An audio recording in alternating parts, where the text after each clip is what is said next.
અમિતભાઈ જો આપ આવે પહેલાં મેં દ્રશ્યો બતાવ્યા, દ્રશ્યો સુરતના બતાવ્યા, વગર ચોમાસાએ રોડ બેસી ગયો. ફરીથી પ્લે કરશે મારી ટીમ. અમદાવાદના દ્રશ્યો, અમદાવાદની અંદર પણ વરસાદ પડ્યો ગઈકાલે થોડો ઘણો. મારી ટીમને કહીશ કે દ્રશ્યો પણ પ્લે કરીને અમિતભાઈને બતાવીશું.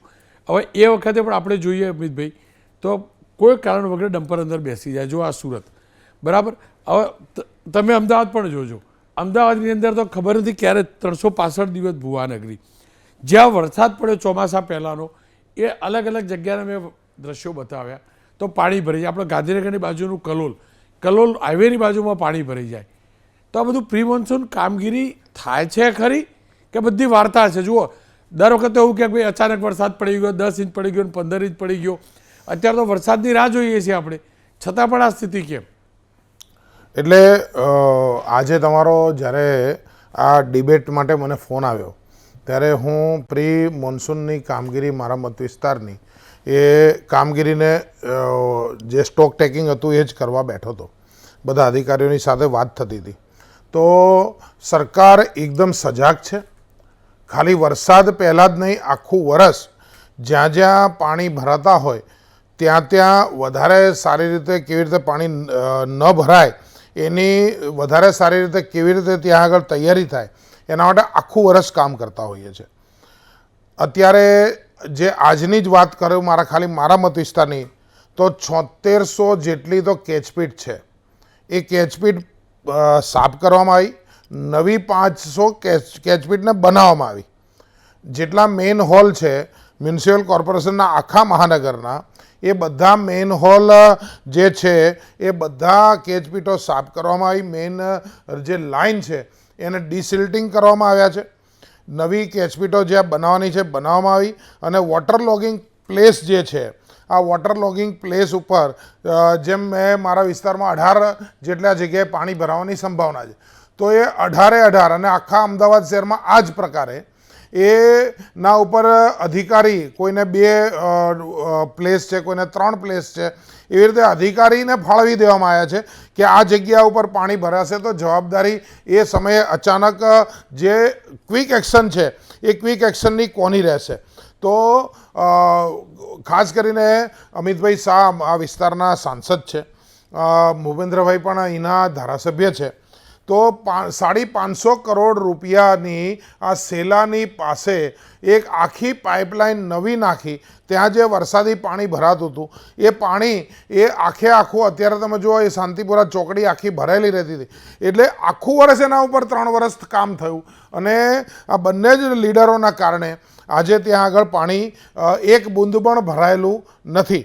એવી રીતે અત્યારે મકરબા 4 રસ્તા પર ખૂબ પાણી ભરાય છે તો એના ઉપર 39 કરોડ રૂપિયાની ખર્ચે પાઇપલાઇન નાખવામાં આવી અને એ અત્યારે કામ ચાલુ છે. એટલે આ વર્ષે જો હું તમારી ટીવી ડિબેટમાં જ કહી રહ્યો છું કે આ વર્ષે મકરબાની અંદર જેટલું પાણી ભરાતું હતું એનાથી ઓછું થશે, કારણ કે ત્યાં આગળ આખી જે પાઇપલાઇન પહેલી હતી એને અંદરથી ડિસિલ્ટિંગ કરીને નવી પાઇપલાઇનો નાખવામાં આવી છે અને છતાં એની કેપેસિટી આગળથી આવે છે. તો ત્યાં આગળ નવી પાઇપલાઇન નાખવામાં આવે જે આવતા વર્ષે સંપૂર્ણ કામ પૂરું થઈ જશે.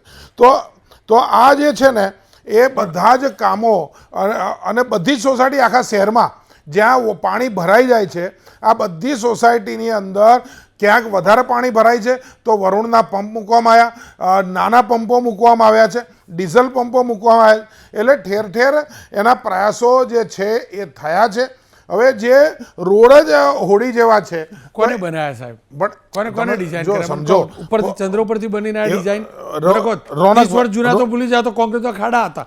તમે બનાવ્યા એક્સપ્રેસ હાઈવે બસ. હું એ જ કહું છું. હવે ચલો રોડ એવા બનાવ્યા કોને બનાવ્યા? રોનકભાઈ ઘણીવાર એ જે ધરતી હોય છે એ ધરતી આપણા દેશ પૂરતી જ ધરતી બીજે બધે નહીં. હું તમને એ જ કહેવા માંગુ છું. તમે પહેલા પૂરી વાત સાંભળો કે જે આ 550 કરોડની પાઇપલાઇન નાખી તો ત્યાં શું થશે કે બધી પાણી નીકળી જશે. અહીંયા જ્યાં જ્યાં આવી જગ્યાઓ છે એ જગ્યાને આઈડેન્ટિફાઈ કરીને એને આખી કર્ણાવતી ક્લબ સુધીની લાઈન સાથે જોડવામાં આવ્યા. તો હું ખાલી અત્યારે આખા ગુજરાતનો વિષય છે, હું દાખલો મારા વિધાનસભામાં જે જાણું છું એના આધારે હું આપું તમને. તો એ પ્રકારનું કામ આખા રાજ્યની અંદર એ કરવામાં આવે છે. અને થયું હોય અમિતભાઈ, માની લો ચલો તમારી બધી વાત આ કલોલ આપણી બાજુનું જ ગાંધીનગરનું જ એના દ્રશ્યો બતાવો ભાઈ. બસ ફસાઈ હતી 2 ઇંચ કરતાં તો વધુ વરસાદ નથી જ પડ્યો. આ જુઓ આ બસની હાલત, આ જોઈ લો. આ સ્થિતિ કેમ છે તમારે આટલું જ સમજવું હતું. વરસાદ તો પડવો જ જોઈએ, 5, 10, 15 ઇંચ પડવો જોઈએ, પણ આવી સ્થિતિ કેમ થાય મને કહો. નહીં, આ જે શરૂઆતના ટાઈમમાં જ્યારે ઘણી વખત અર્લી કોઈક ઝાપટું આવી જાય, વરસાદ આવતો હોય તો એના 15-20 દાડા પહેલાં જે કામગીરી ચાલતી હોય છે એ કામગીરી પહેલાંનો આવેલો વરસાદ એ પણ ઘણીવાર એ પ્રી મોન્સૂન કામગીરી માટે આશીર્વાદરૂપ સાબિત થતો હોય છે કે ક્યાં પાણી ભરાયું. કારણ કે આખામાં તમે કામ કરો છેલ્લે તો ક્યાંક ભરાઈ જાય, તો ક્યાં ભરાયું તો ઘણી વખત ત્યાં આગળ પ્રી મોન્સૂન કામગીરીની અંદર જ્યારે કેચપીટ સાફ થવાની કામગીરી બાકી હોય એ પહેલાં જો પ્રી કોઈ વરસાદ વહેલો આવી ગયો, એ વહેલા ઝાપટામાં ઘણીવાર આ પરિસ્થિતિ ઊભી થતી હોય છે. પણ એ ધ્યાનમાં આવી ગયું તો હવે એના ઉપર કામ થશે.